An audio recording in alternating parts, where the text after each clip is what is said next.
Assalamualaikum warahmatullahi wabarakatuh. Nama saya Imam Kurniawan Supi, Prodi Sistem Informasi Stambu 19 dengan NIM 19.018.0030, kelas A1. Di sini saya akan membahas rangkuman dari materi 1 sampai 6 dari MK proyek pengembangan sistem informasi yang ditugaskan untuk saya.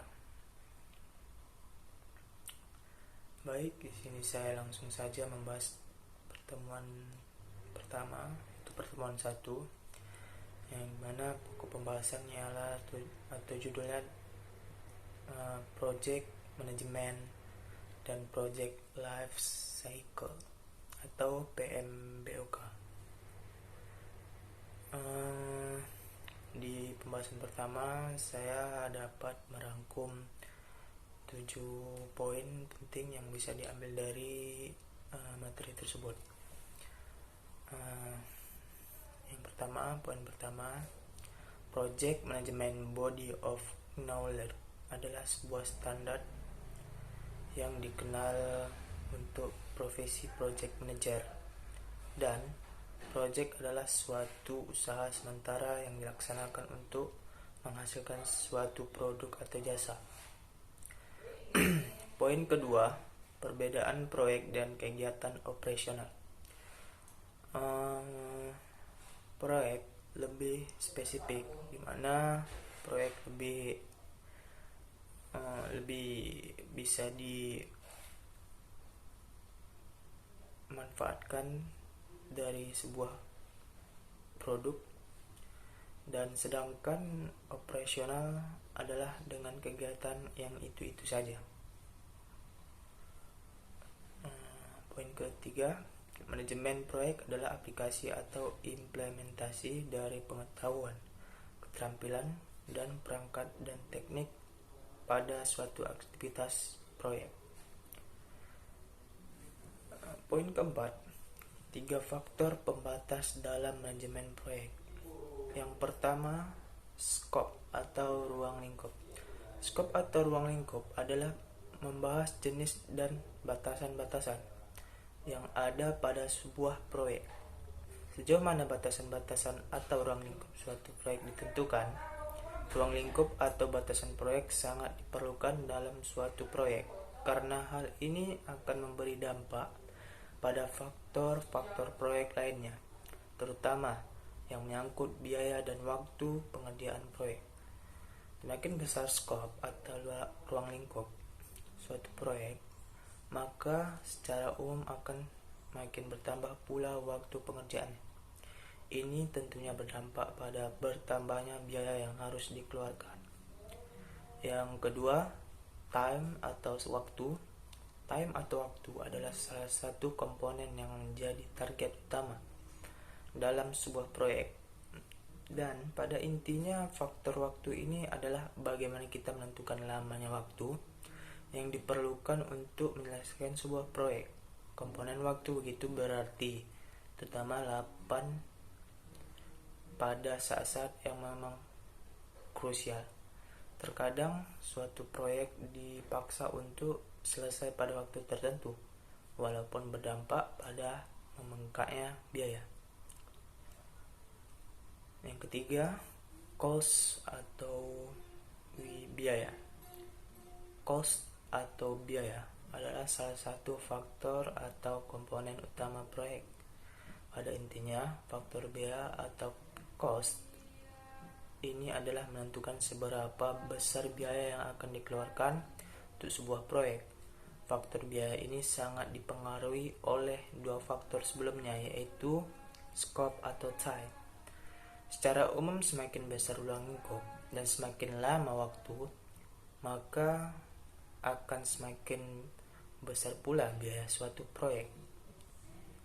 Dan masuk yang ke poin 5, Peran manajer proyek merupakan peran dari seorang untuk bertanggung jawab dalam pekerjaan day to day dalam organisasi. Jadi, peran manajer proyek yaitu merupakan tanggung jawab dalam hari-hari dalam suatu organisasi, karena manajer adalah pemegang dari suatu organisasi proyek tersebut. Poin ke-6, tahapan dalam siklus hidup proyek. Yang pertama, tahap inisiasi. Kedua, tahap perencanaan. Ketiga, tahap eksekusi. Keempat, tahap penutupan. Poin yang terakhir, poin ke-7, yaitu karakteristik dari hidup proyek. Yang pertama, memulai proyek. Memulai proyek adalah karakter awal dari sebuah hidupnya sebuah organisasi proyek, di mana awal ini merupakan perencanaan. Yang kedua, mengorganisasi dan menyiapkan. Nah, mengorganisasi dan menyiapkan yaitu membuat sebuah tatanan-tatanan dalam suatu proyek, seperti adanya manajer, staf, karyawan, dan lain-lain. Yang ketiga, menyelesaikan pekerjaan proyek. Ya, selesai adanya organisasi dan menyiapkan dan bekerja sama dalam suatu proyek, maka sebuah organisasi akan menyelesaikan proyek tersebut. Dan yang terakhir, menutup proyek. Pertemuan sekarang kita akan membahas pertemuan kedua. Pertemuan kedua, di mana pokok pembahasan atau judul dari materi video yang dipaparkan yaitu Project Integration Management. Di sini terdapat juga 7 poin penting diambil dari materi video yang dipaparkan. Poin yang pertama, proses manajemen integrasi proyek, yaitu mengembangkan proyek Carter, rencana, mengatur pelaksanaan proyek, pengawasan dan kendali proyek, melaksanakan kontrol perubahan, menutup tahapan. Poin kedua, aktivitas yang dilakukan tim manajemen. Yang pertama, tim manajemen akan menganalisis suatu proyek dan memahami dan juga melaksanakan dan mengukur semua aspek kemajuan proyek. Nah, di situ terdapat sebuah manfaat yang dilakukan aktivitas manajemen. Yang poin ketiga, pengembangan proyek Carter adalah proses pengembangan dokumen yang secara formal berhak suatu proyek. Poin keempat, diagram alih data pengembangan proyek Carter yang saling keterkaitan. Jadi, data pengembangan proyek Carter saling berkaitan, di mana proyek ini sangat erat atas tumbuhnya suatu proyek di perusahaan. Yang poin kelima, tanggung jawab pemimpin dalam pengambilan proyek Carter. Nah, di sini tanggung jawab pemimpin sangat diharapkan, karena di sini karyawan perlu dukungan atau suruhan supaya organisasi tersebut bisa bekerja dengan lebih baik. Dan poin keenam, proses kemajuan proyek harus memberikan dampak terhadap manajemen. Nah, proses kemajuan proyek harus memberikan dampak terhadap manajemen. Jadi, kemajuan proyek harus sangat berdampak, karena proses kemajuan proyek adalah sebuah kerja terhadap manajemen di perusahaan, sehingga dampak tersebut bisa diminimalisir atau dianalisis lagi terhadap manajemen perusahaan. Poin terakhir, 7. Manajemen ini meliputi manajemen integritas dan aktivitas yang diperlukan untuk mengidentifikasikan, menggambarkan, kombinasi, dan menyatukan. Lalu masuk pertemuan ketiga.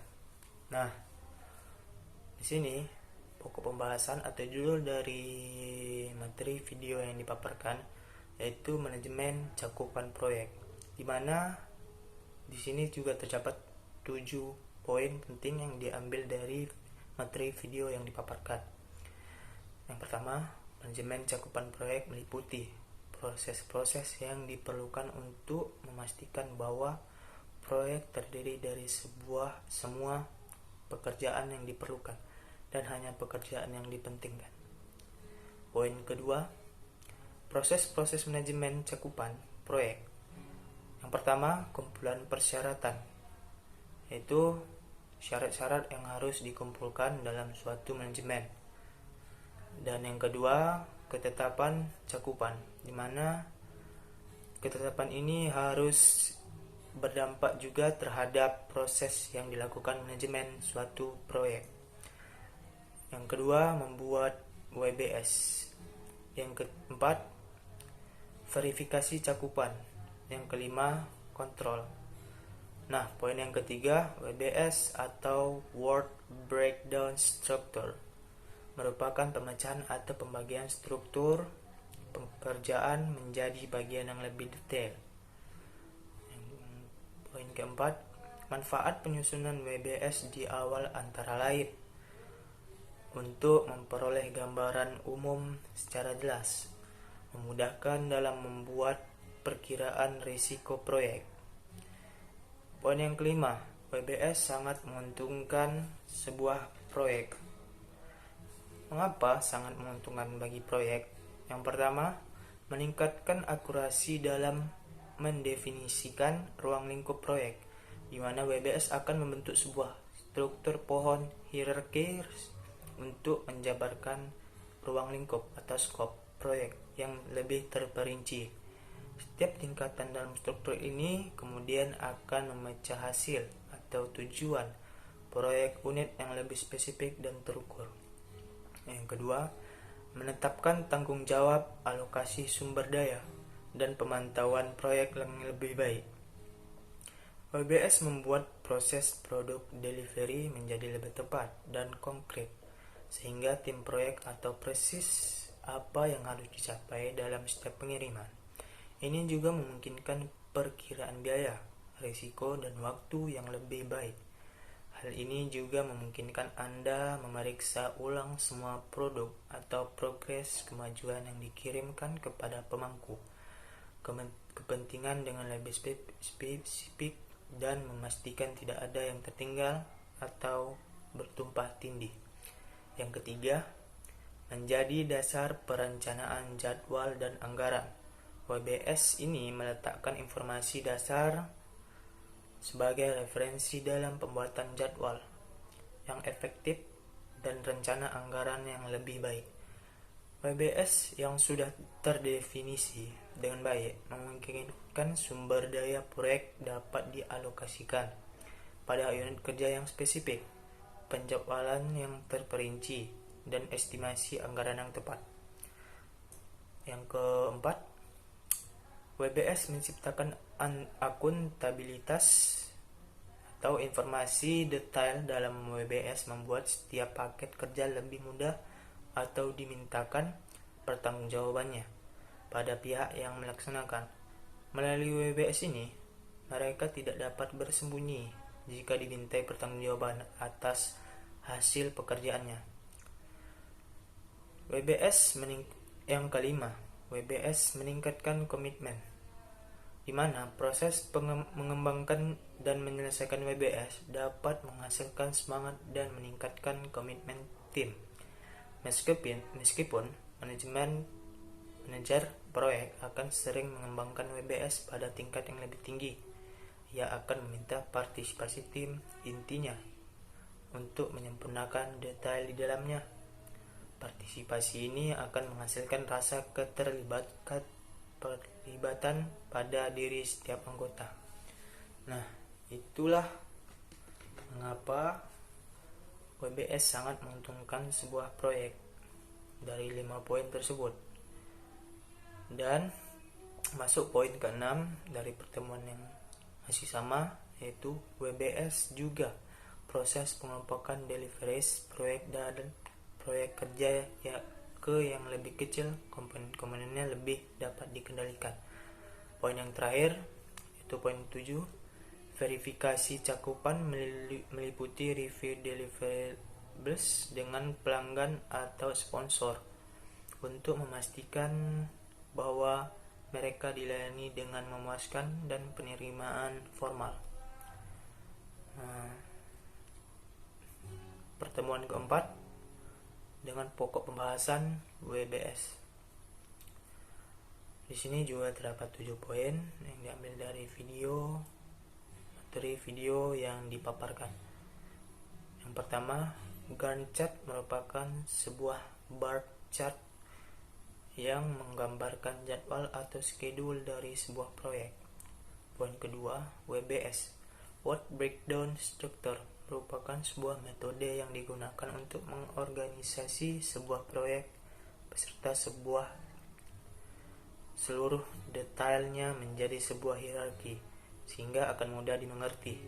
Poin ketiga, pastinya kalau kita mau bikin WBS dengan Microsoft Project, ya kita harus bikin proyeknya dulu.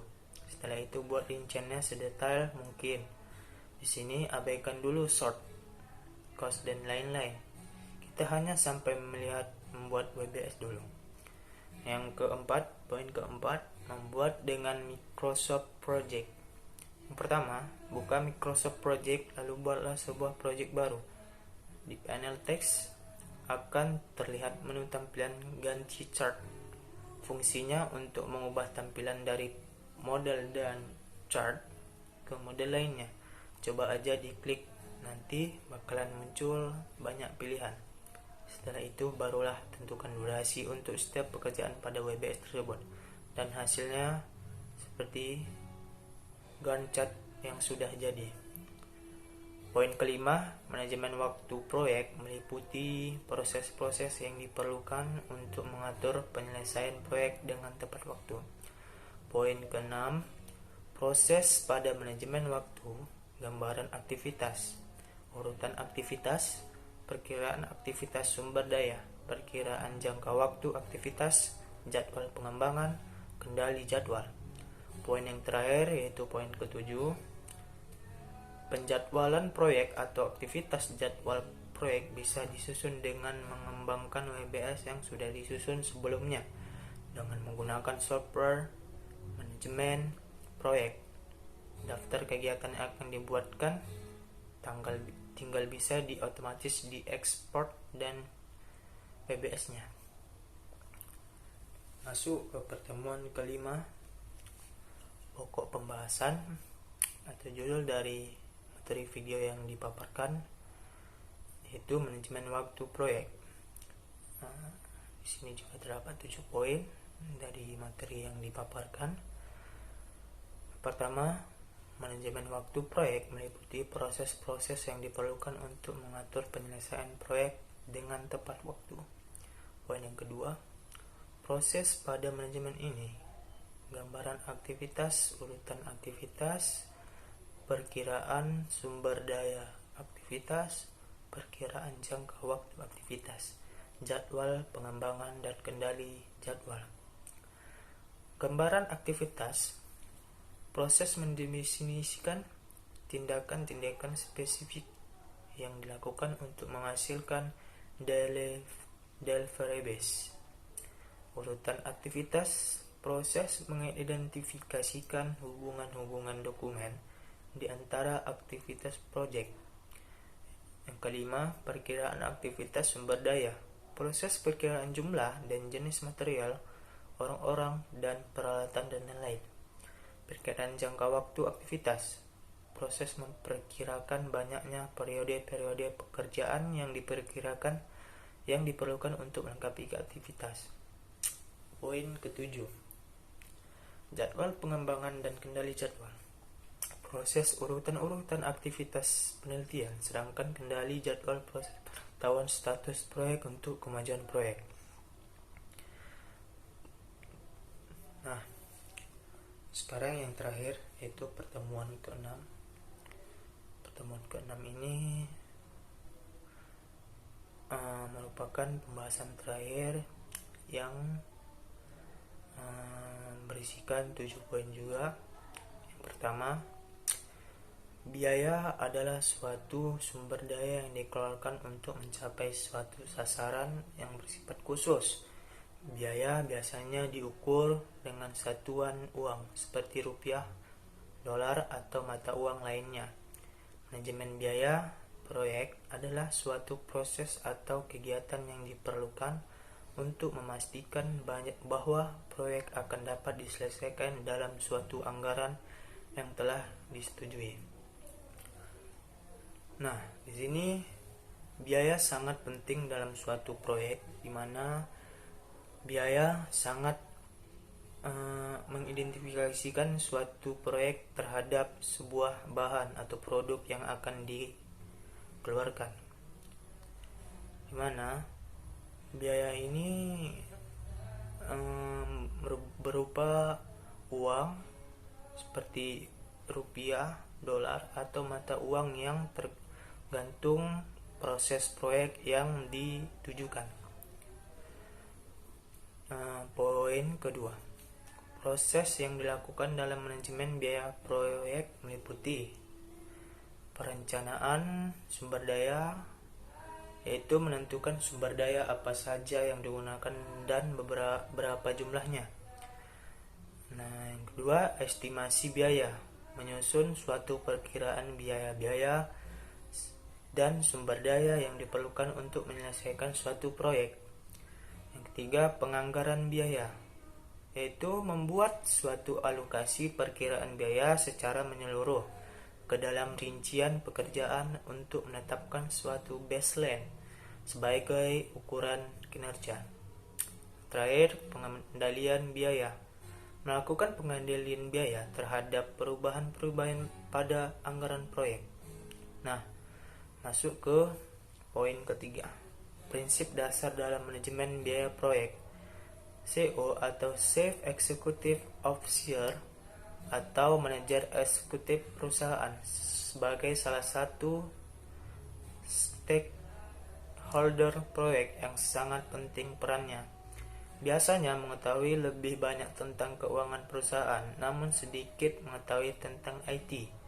Sehingga manajer proyek IT harus dapat mengembat antara kebutuhan biaya proyek dengan keuangan perusahaan dalam bahasa mereka. Prinsip yang paling mendasar untuk dapat dipahami oleh seorang manajer proyek antara lain berkaitan dengan pertama, laba atau pendapatan dikurangi biaya. Siklus hidup biaya, yaitu taksiran proyek secara menyeluruh selama umur proyek. Lagi, analisis arus kas ditunjukkan dengan estimasi aliran-aliran biaya dan manfaatnya untuk suatu proyek. Lagi, biaya dan manfaat dapat terukur atau tangible dan tidak terukur atau intangible, langsung atau direct maupun tidak langsung indirect. Biaya yang dikeluarkan tidak dapat selalu menjadi kriteria dalam memilih atau seleksi proyek. Nah, poin keempat, estimasi biaya. Poin keempat, estimasi biaya, di mana salah satu keluaran dari manajemen biaya proyek yang paling penting adalah suatu perkiraan estimasi atau biaya.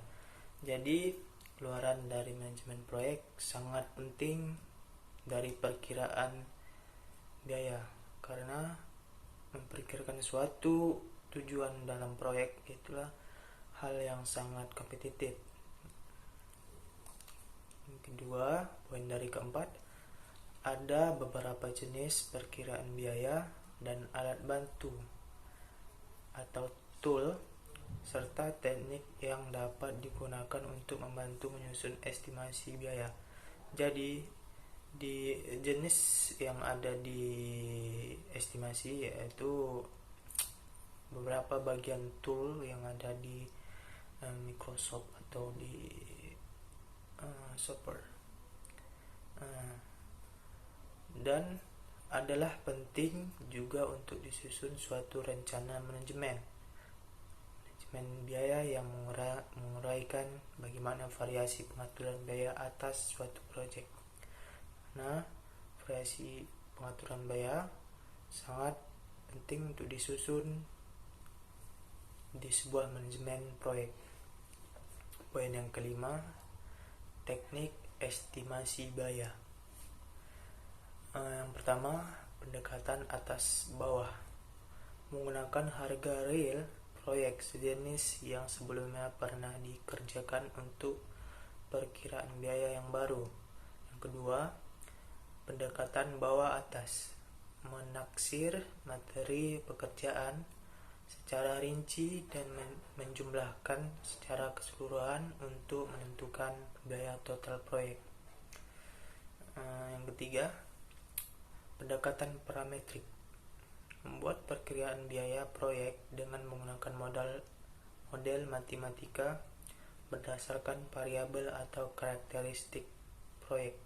Nah, di sini pendekatan parametrik yaitu kita memperkirakan biaya proyek dengan menggunakan model matematika atau yang biasa dipakai suatu proyek, mana penjumlahannya harus berdasarkan variabel atau karakteristik proyek.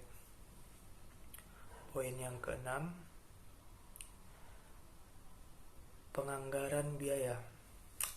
Salah satu keluaran dari manajemen biaya proyek yang paling penting adalah suatu perkiraan anggaran biaya yang melibatkan alokasi perkiraan biaya proyek ke item-item materi pekerjaan dan menyediakan suatu pedoman pembiayaan. Lagi monitoring penggunaan biaya. Nah, di sini ada yang memonitoringnya sehingga biaya tersebut teratur untuk dikelola di suatu proyek. Lagi memastikan bahwa perubahan biaya proyek sudah tercakup dalam anggaran biaya yang direvisi dalam pedoman anggaran biaya.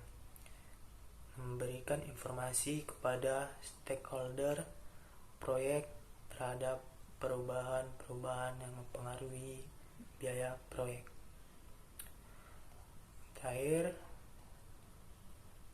itu yang 7. Pertama, perencanaan sumber daya merupakan proses untuk menentukan sumber daya dalam bentuk fisik atau manusia, peralatan, material, dan kuantitasnya yang diperlukan untuk melaksanakan aktivitas proyek. Proses ini sangat berkaitan dengan proses estimasi biaya. Yang kedua, estimasi biaya adalah proses untuk memperkirakan biaya dari sumber daya yang dibutuhkan untuk menyelesaikan proyek.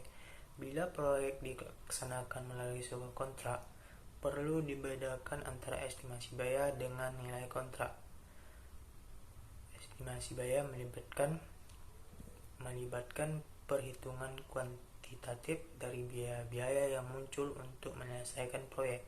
Sedangkan nilai kontrak merupakan keputusan dari segi bisnis, di mana perkiraan biaya yang didapat dari proses estimasi merupakan salah satu pertimbangan dari keputusan yang diambil.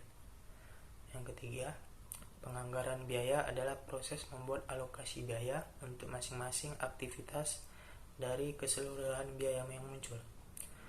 Pada proses estimasi, dari proses ini didapatkan cost baseline yang digunakan untuk menilai kinerja proyek.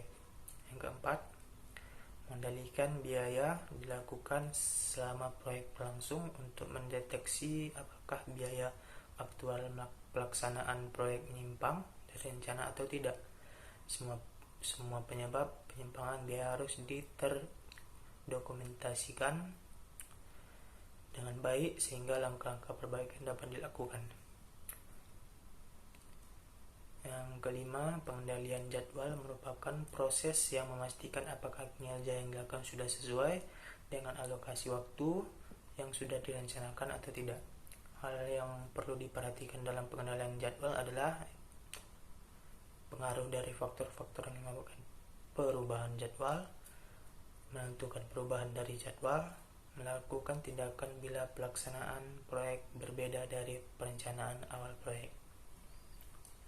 Baik, sekian dari penjelasan rangkuman materi pengembangan proyek sistem informasi saya.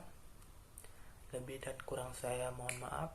Wabillahi taufiq wal hidayah. Assalamualaikum warahmatullahi wabarakatuh.